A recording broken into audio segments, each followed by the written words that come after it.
Lucas nasceu e cresceu na Brasilândia, uma região periférica da zona norte de São Paulo. Desde pequeno, viu sua mãe, Dona Marta, lutar para sustentar a casa depois da morte do pai. Trabalhava como diarista, pegando vários ônibus por dia para limpar apartamentos nos bairros ricos da cidade. Mesmo com todas as dificuldades, nunca deixou faltar comida na mesa para Lucas.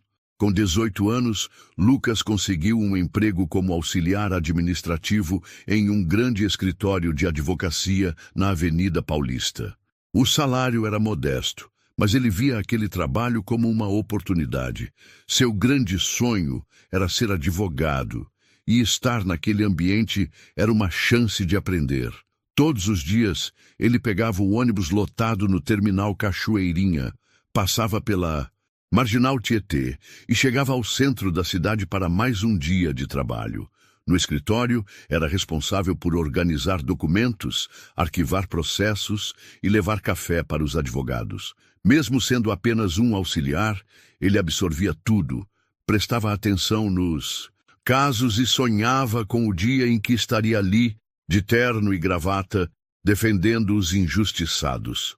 Apesar da rotina cansativa, Lucas nunca reclamava. Seu dinheiro ajudava a pagar as contas da casa e, sempre que possível, ele guardava um pouco para tentar uma vaga na Faculdade de Direito do Largo São Francisco, USP.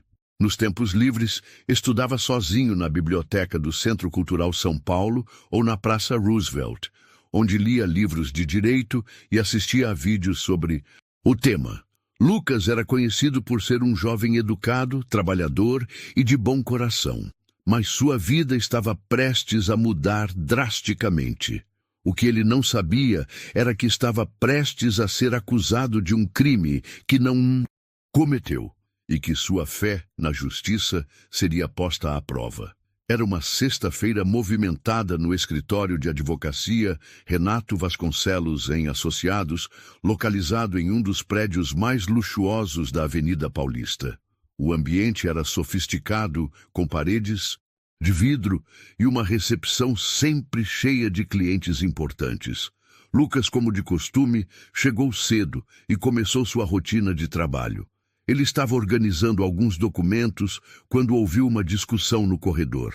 O doutor Renato Vasconcelos, dono do escritório, e um advogado renomado, estava furioso. Sua assistente tentava acalmá-lo, mas ele gritava: "Alguém roubou o colar da minha esposa! Isso vale mais do que um carro de luxo. O colar de diamantes, um presente importado que sua esposa exibia em eventos sociais, havia desaparecido de dentro de um cofre na sala dele. O caso gerou um verdadeiro alvoroço no escritório. Todos os funcionários foram chamados para uma conversa. Lucas achou estranho, mas não se preocupou. Afinal, ele nunca sequer havia entrado na sala do Dr. Renato. Porém, seu coração disparou quando o chefe de segurança surgiu com um envelope em mãos. Encontramos isso no armário do Lucas. Ao abrir o envelope, os olhos de todos se arregalaram. Dentro dele estavam as chaves do cofre onde o colar era guardado. O silêncio na sala foi interrompido pela voz fria de Dr. Renato. "Então foi você, garoto?" Lucas ficou em choque. Sua mente girava em busca de uma explicação. "Não, doutor, eu nunca faria isso. Eu nem sabia que essas chaves existiam." Mas a acusação já estava lançada. A situação piorou quando a câmera de segurança mostrou um vídeo onde Lucas aparecia entrando na sala do doutor Renato no dia anterior. O que ninguém sabia era que ele tinha sido chamado por um dos advogados para pegar uma pasta com documentos.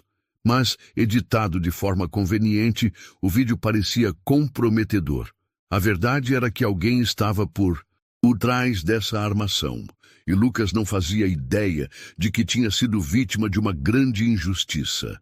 Naquele momento, ele ainda acreditava que conseguiria provar sua inocência, mas mal sabia que a justiça nem sempre enxerga a verdade com facilidade.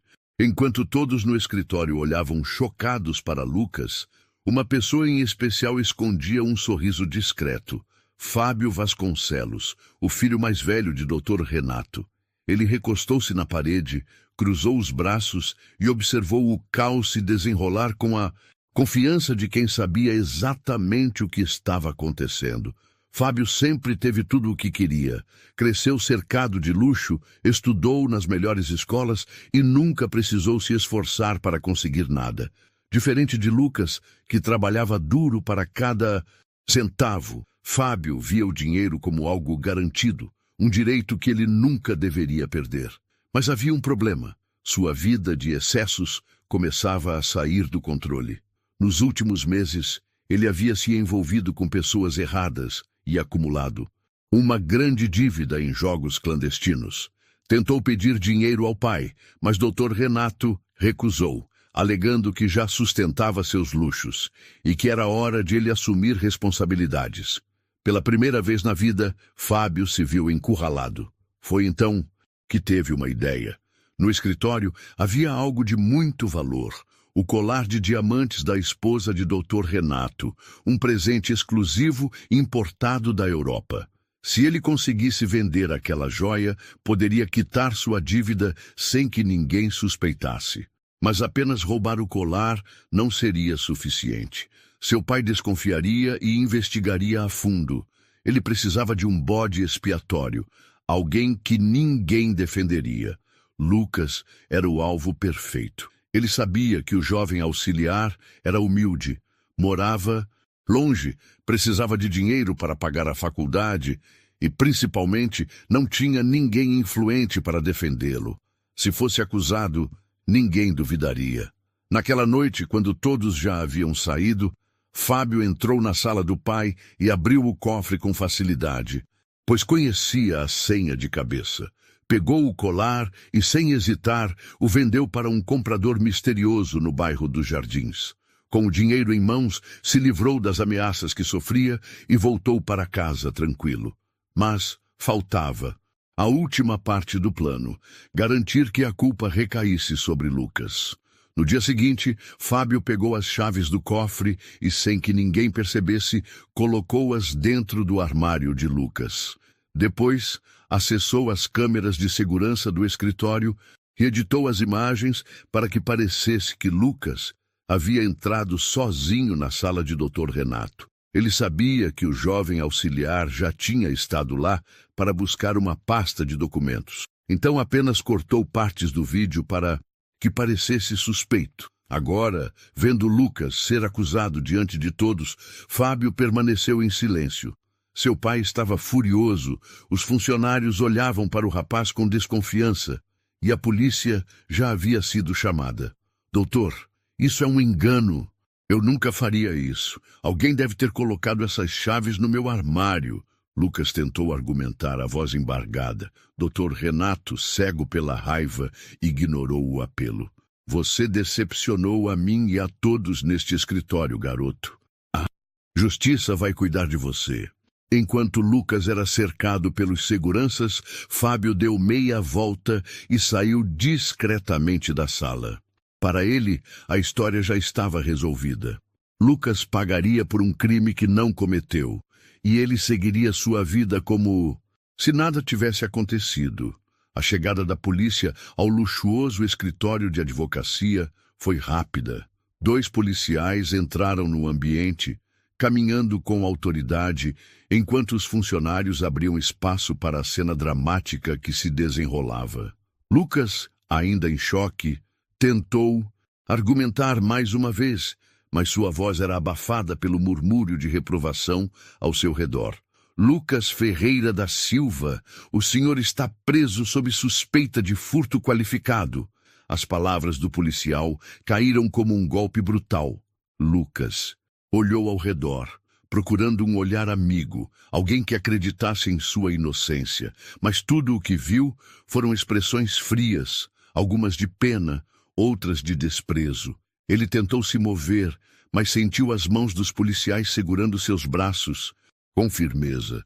Isso é um erro. Eu não fiz nada. Por favor, vocês precisam me ouvir. Mas ninguém parecia interessado em ouvir.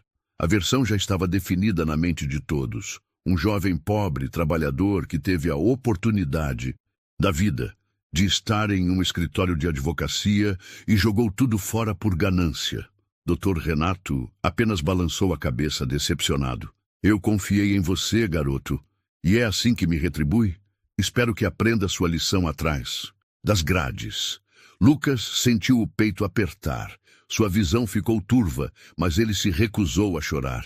Ele sabia que era inocente, mas naquele momento a verdade não importava para ninguém. Os policiais o algemaram e ele foi escoltado pelo corredor do escritório. Cada passo que dava parecia um peso extra sobre seus ombros. Assim que chegou à rua, o calor da tarde paulistana bateu em seu rosto. Mas o que realmente doía eram os olhares das pessoas ao redor. Funcionários do prédio, pedestres curiosos, todos assistiam à cena como se tivessem certeza de sua culpa. A viatura seguiu rumo à delegacia do 7º DP, nos Jardins, um dos bairros mais ricos de São Paulo. Sentado no banco de trás do carro, Lucas finalmente permitiu que uma lágrima escorresse pelo rosto. Seu mundo estava desmoronando e ele não sabia como sair daquela situação. Mas o pior ainda estava por vir. Quando a notícia chegou à Brasilândia, foi como um choque elétrico para Dona Marta. Uma vizinha que viu tudo pela televisão correu até a pequena casa onde a mãe de Lucas lavava roupa no tanque. Marta! O Lucas! Ele foi preso! O balde de água escorregou das mãos da mulher e caiu no chão, espalhando sabão e espuma. O quê? Sua voz saiu trêmula, a respiração falhando. A mulher pegou o celular com mãos trêmulas e procurou por notícias. Em poucos minutos, encontrou a manchete cruel. Funcionário de grande escritório de advocacia é preso por roubo na Avenida Paulista.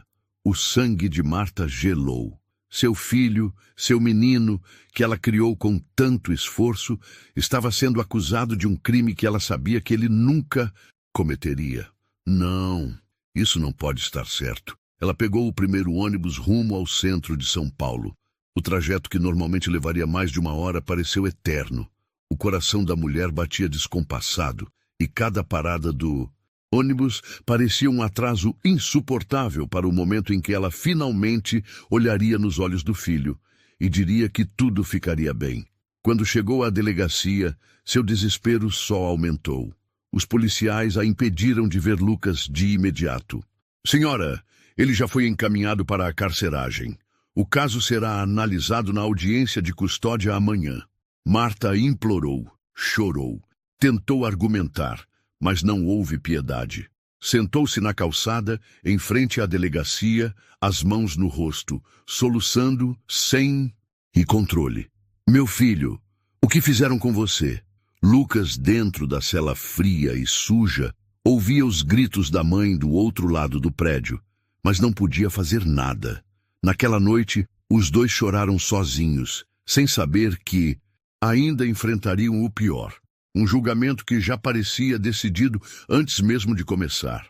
Na manhã seguinte, Lucas foi levado algemado para o Fórum Criminal da Barra Funda, o maior tribunal de São Paulo. Ele vestia um macacão bege fornecido pela delegacia e tinha olheiras profundas. Não havia conseguido dormir a noite inteira. Seu coração batia forte enquanto era escoltado pelos corredores frios do prédio. Ele não entendia muito sobre o sistema judiciário, mas sabia que aquele momento seria crucial. A chamada audiência de custódia decidiria se ele aguardaria o julgamento em liberdade ou se seria mantido preso. Quando entrou na sala de audiência, viu sua mãe sentada no banco de trás, com os olhos inchados de tanto chorar. O olhar dela era um misto de desespero e esperança, como se acreditasse que a verdade finalmente viria à tona. Mas Lucas sabia que até aquele momento ninguém queria ouvir sua versão dos fatos. O juiz Dr. Humberto Albuquerque, um homem sério de cabelos grisalhos e voz firme, analisava os documentos do caso. Ele tinha fama de ser rígido, imparcial e inflexível com crimes contra o patrimônio, principalmente quando envolviam suspeitos sem antecedentes. O promotor, um homem bem vestido e de Expressão arrogante tomou a palavra primeiro. Meritíssimo, estamos lidando com um crime grave. O réu, um jovem de origem humilde, tinha total acesso ao local do crime. A acusação tem imagens dele saindo da sala do Dr. Renato e, mais importante, as chaves do cofre foram encontradas em seu armário. Está claro que ele tentou se aproveitar da confiança do empregador. Lucas sentiu um nó na garganta. A forma como falavam dele era como se já estivesse condenado. Seu advogado, nomeado pela Defensoria Pública, era um homem jovem e inexperiente. Ele se levantou e tentou argumentar. Excelência, não há provas concretas de que meu cliente pegou o colar. Não há impressões digitais nas chaves e o vídeo foi editado. Precisamos de uma perícia mais aprofundada antes de qualquer decisão precipitada. Mas o juiz apenas suspirou e olhou para Lucas. O réu tem algo a dizer? Lucas respirou fundo. Aquela era sua única chance. Meritíssimo, eu sou inocente. Eu nunca roubaria nada. Eu estava naquela sala porque fui buscar uma pasta a pedido de um advogado. As chaves foram colocadas no meu armário por alguém. Eu não sei como provar isso, mas, por favor, eu só peço justiça. O juiz permaneceu impassível. Depois de alguns segundos de silêncio, pegou a caneta e assinou um documento. Diante das evidências apresentadas, este tribunal decide que o réu Lucas Ferreira da Silva deverá aguardar o julgamento detido. A audiência de instrução e julgamento será marcada para os próximos meses. O martelo bateu na mesa. A sala do tribunal explodiu em murmúrios. Lucas sentiu as pernas fraquejarem. Sua mãe, no fundo da sala, gritou em desespero. Não! Meu filho! É inocente. Ele não fez nada. Mas não havia mais nada a fazer. Os policiais o seguraram pelos braços e começaram a arrastá-lo para fora. Lucas tentou olhar para a mãe mais uma vez, mas as lágrimas turvavam sua visão. Ele agora era um presidiário. Fábio, que assistia à audiência do fundo da sala, apenas sorriu discretamente e saiu antes que alguém percebesse. Seu plano havia dado certo. Lucas, dentro do camburão, sentiu a dor mais profunda da sua vida. O sistema não estava a seu favor. A verdade não importava. E ele teria que lutar para provar sua inocência, se é que teria uma chance. O caso de Lucas já parecia encerrado para todos, menos para um homem, o juiz Humberto Albuquerque. Naquela noite, já em casa, o magistrado tentava relaxar após um dia cheio de audiências. Abriu um livro, pegou um copo de uísque e se sentou na poltrona da sala. Mas, por mais que tentasse se distrair, a imagem do olhar desesperado de Lucas não saía de sua mente. Ele julgava casos todos os dias, condenava criminosos com base em provas e testemunhos, mas por alguma razão, aquela condenação parecia errada. Algo no depoimento de Lucas o incomodava. O garoto não parecia um ladrão. Havia uma convicção sincera em sua voz quando disse ser inocente. Além disso, o advogado da defesa mencionou a possibilidade de edição nas imagens de segurança, e aquilo o deixou inquieto. Deixando o livro de lado, Humberto pegou seu notebook e acessou o processo digital. Começou a revisar os documentos e as provas com mais atenção. Foi então que percebeu um detalhe estranho. O vídeo que mostrava Lucas saindo da sala de Dr. Renato tinha pequenos cortes na gravação. Algo estava errado ali. No dia seguinte, ao chegar ao fórum, Humberto chamou um amigo de longa data, o investigador Andrade, da Polícia Civil, para conversar. Andrade, preciso que você analise um vídeo de segurança para mim. Algo não está certo nesse caso. O investigador, um homem experiente e meticuloso, aceitou a tarefa. Poucas horas depois, voltou ao gabinete do juiz com uma expressão séria. Humberto, você estava certo. Esse vídeo foi editado. O sangue do juiz gelou. Tem certeza? Absoluta. Tem cortes imperceptíveis a olho nu. Mas eu tenho um software que detecta manipulação de imagem. Isso foi alterado antes de ser entregue ao tribunal. O juiz respirou fundo, sentindo um peso na consciência. Ele havia condenado um jovem inocente. Mas então veio a pergunta mais importante. Quem teria feito isso e por quê? A resposta estava prestes a ser descoberta e mudaria tudo. Com a confirmação da manipulação do vídeo, o juiz Humberto sentiu um aperto no peito. Ele havia cometido um erro grave. Condenar um inocente com base em provas adulteradas era uma falha imperdoável no sistema judiciário. Sem perder tempo, convocou o investigador Andrade para uma reunião privada. Se o vídeo foi editado, alguém está tentando esconder a verdade. Preciso descobrir quem fez isso antes que seja tarde demais. Andrade assentiu, pegando o relatório em sua pasta. Já iniciei algumas investigações e algo me chamou a atenção. O vídeo original foi enviado por um funcionário do escritório de advocacia, mas não por qualquer um. O responsável foi Fábio Vasconcelos, o filho do Dr. Renato. O nome fez Humberto se recostar na cadeira, atônito. Fábio? Mas por quê? Andrade suspirou. Talvez possamos descobrir com a pessoa certa. Encontrei uma testemunha que pode esclarecer tudo, mas estava com medo de falar antes. Agora que a situação mudou, ela está disposta a contar o que sabe. Naquela mesma tarde, em uma sala reservada da delegacia, Humberto e Andrade se encontraram com Bruno, um ex-segurança do escritório de advocacia. O homem parecia nervoso, mexendo as mãos sobre a mesa, mas sabia que não poderia mais fugir da verdade. Eu estava no turno da noite, no dia em que o colar sumiu. Vi o Fábio sair da sala do pai, segurando algo pequeno no bolso.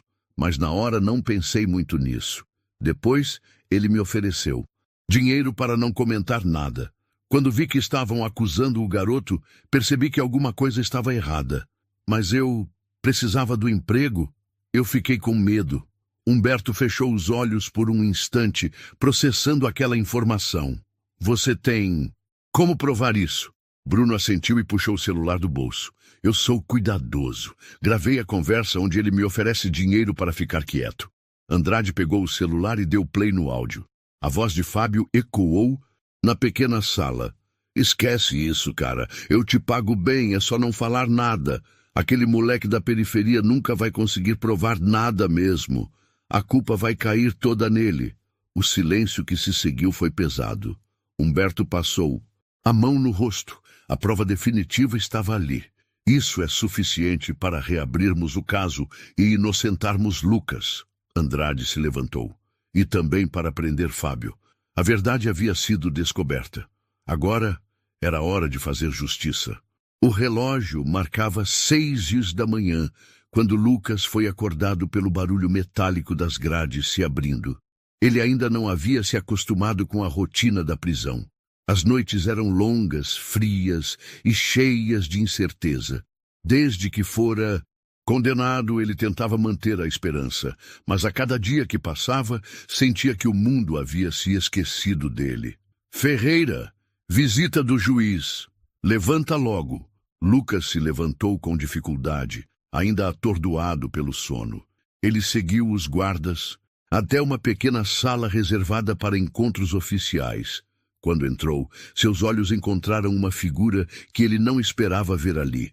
O juiz Humberto Albuquerque.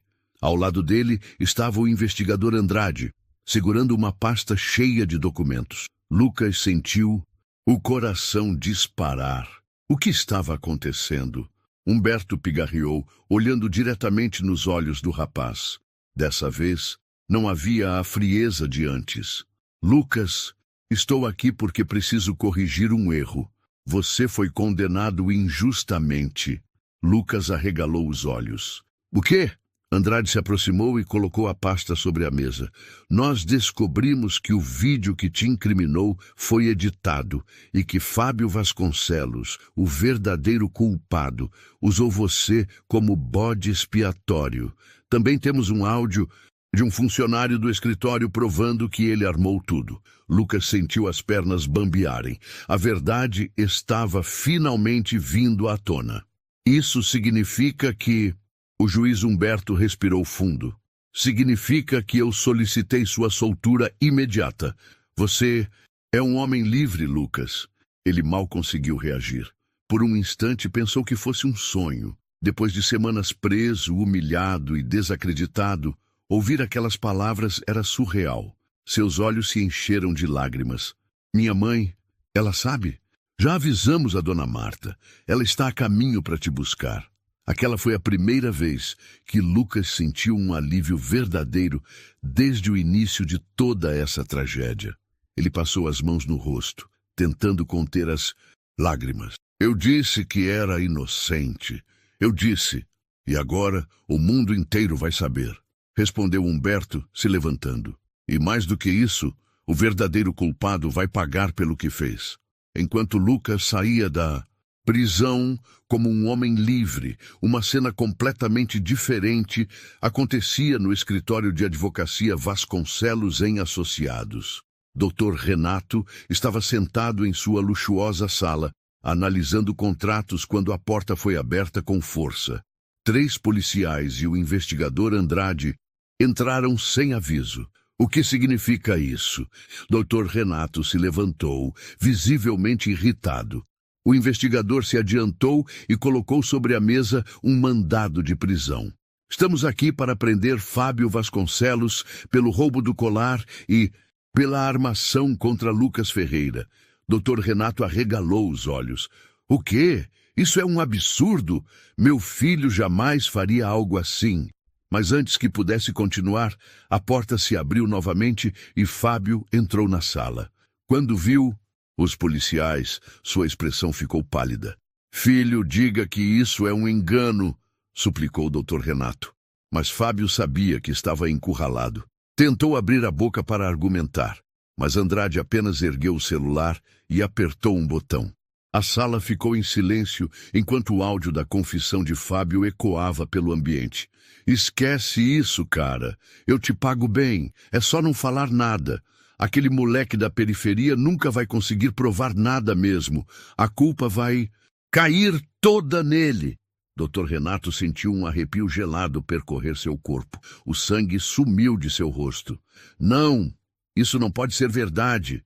Fábio tentou se explicar, mas os policiais já avançavam. Fábio Vasconcelos, você está preso por fraude processual, roubo e falso testemunho.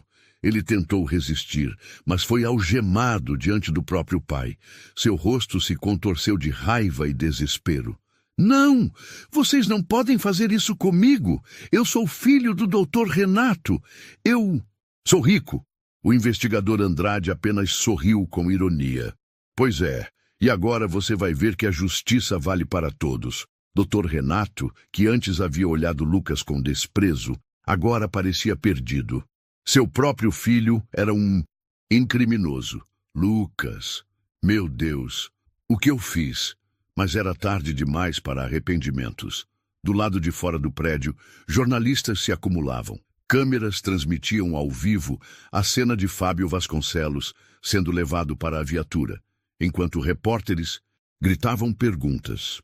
Na mesma hora, Lucas e sua mãe chegaram em um táxi. Dona Marta abraçou o filho com força, enquanto lágrimas escorriam de seus olhos. A justiça finalmente estava sendo feita. A cena de Fábio sendo preso e colocado na viatura rodou os noticiários do país. Em poucos minutos, os jornais já exibiam manchetes bombásticas. Filho de advogado renomado é preso por armar para jovem inocente. Lucas Ferreira é inocentado após erro judicial. A farsa do herdeiro, como Fábio. Vasconcelos quase destruiu uma vida. Enquanto o Brasil assistia à queda de Fábio, Lucas e sua mãe estavam do lado de fora da delegacia, ainda tentando processar tudo. Dona Marta segurava as mãos do filho com força, como se nunca mais quisesse soltá-las. Meu filho, meu Deus, meu filho, eu sabia que a verdade ia aparecer, dizia ela entre soluços. Lucas fechou os olhos por um instante, sentindo a brisa suave da manhã. Pela primeira vez em semanas, ele respirava sem sentir o peso da injustiça sobre os ombros. Mas, por mais que estivesse livre, as marcas do que viveu ainda estavam ali. O juiz Humberto, que acompanhava tudo, se aproximou. Dessa vez, seu semblante não era o de um homem sério e distante, mas de alguém que carregava um arrependimento sincero. Lucas, eu falhei com você. Eu deveria ter olhado com mais atenção antes de assinar aquela sentença, mas quero que saiba que vou me lembrar desse caso pelo resto da minha vida, e garanto que isso não vai acontecer com mais ninguém no meu tribunal. Lucas assentiu. Eu só queria justiça. E agora eu quero seguir minha vida. Humberto trocou olhares com Andrade e, em um tom mais firme, fez um anúncio que pegou Lucas de surpresa. E é exatamente por isso que queremos te oferecer uma chance. Sei que você sempre sonhou em estudar direito. Então fizemos alguns contatos e conseguimos para você uma bolsa integral na Faculdade de Direito do Largo São Francisco. Se aceitar, você poderá estudar e, um dia, ajudar outras pessoas que passaram pelo que você passou. Lucas ficou sem palavras. Seu coração acelerou. Ele passou a vida toda sonhando com aquilo, mas jamais imaginou que teria essa oportunidade. Isso é sério? Humberto sorriu pela primeira vez. Mais sério do que qualquer sentença que já dei. Dona Marta caiu de joelhos, agradecendo a Deus em meio às lágrimas. Lucas, emocionado, abraçou a mãe com força. Seu pesadelo havia terminado. E agora, uma nova vida estava prestes a começar. O tempo passou, e a história de Lucas Ferreira virou um símbolo de superação e justiça. Sua luta contra uma condenação injusta foi amplamente divulgada, e sua história inspirou milhares de pessoas. Com a bolsa de estudos garantida, ele se dedicou ao máximo aos estudos na Faculdade de Direito do Largo São Francisco, onde finalmente pôde transformar seu sonho em realidade. Cada aula, cada livro, cada prova, tudo tinha um significado ainda maior para ele. Não era apenas sobre se formar advogado, mas sobre lutar para que ninguém mais passasse pelo que ele passou. Enquanto isso, Fábio Vasconcelos enfrentava as consequências de seus atos. Foi condenado por fraude processual, roubo e falso testemunho, pegando uma pena considerável. Sem os privilégios que sempre o protegeram, experimentou pela primeira vez o que era ser tratado como qualquer outro criminoso. Dentro da prisão, ninguém se importava com seu sobrenome. Já Dr. Renato Vasconcelos, que antes via Lucas com desconfiança, foi tomado pelo remorso. Depois da condenação do filho, tentou se reaproximar do jovem para pedir perdão. Um dia, encontrou Lucas, saindo da faculdade, e com um olhar cansado e um semblante pesado, disse: Lucas, eu fui cego. Acreditei no meu próprio sangue sem questionar. Eu destruí sua vida. E eu nunca vou me perdoar por isso. Lucas o encarou por alguns segundos. Ele poderia simplesmente ignorar o homem que tanto contribuiu para sua dor, mas algo dentro dele sabia que guardar rancor não mudaria o passado. O que o senhor fez não tem desculpa, mas eu escolho seguir. Em frente, o senhor terá que viver com esse peso, assim como eu vivi com o meu. Sem dizer mais nada, Lucas se virou e seguiu seu caminho, mostrando que seu futuro era muito maior do que qualquer injustiça do passado. Anos depois, o jovem, que um dia foi algemado injustamente em um tribunal, voltou àquele mesmo local, agora como advogado de defesa. Seu coração batia acelerado, mas era um nervosismo diferente. Era a certeza de que estava exatamente onde deveria estar, lutando para garantir que a justiça fosse feita para aqueles que mais precisavam. Sua primeira causa foi emblemática, um caso de erro judiciário, onde um jovem pobre havia sido acusado de um crime sem provas concretas. Dessa vez, Lucas não era o réu injustiçado. Ele era o defensor e estava ali para garantir que a história não se repetisse. Antes de entrar na audiência, respirou fundo e olhou para o céu. A lembrança dos dias difíceis na prisão ainda estava fresca, mas agora ele tinha um propósito claro. Sua mãe, sentada na plateia do tribunal, sorriu com orgulho. Ela sabia que o filho havia encontrado um novo caminho, marcado por coragem, resiliência e uma vontade inabalável de fazer a diferença. A justiça pode falhar, mas a verdade sempre encontra um jeito de aparecer. Lucas sabia que a luta não era fácil, mas era necessária, e ele estava pronto para ser a voz daqueles que, como ele, já tiveram suas vozes caladas. E você, já presenciou ou viveu alguma situação de injustiça? Acredita que a verdade sempre vence? Deixe seu comentário abaixo e compartilhe sua opinião. Não se esqueça de curtir o vídeo, se inscrever no canal e ativar o sininho para mais histórias emocionantes.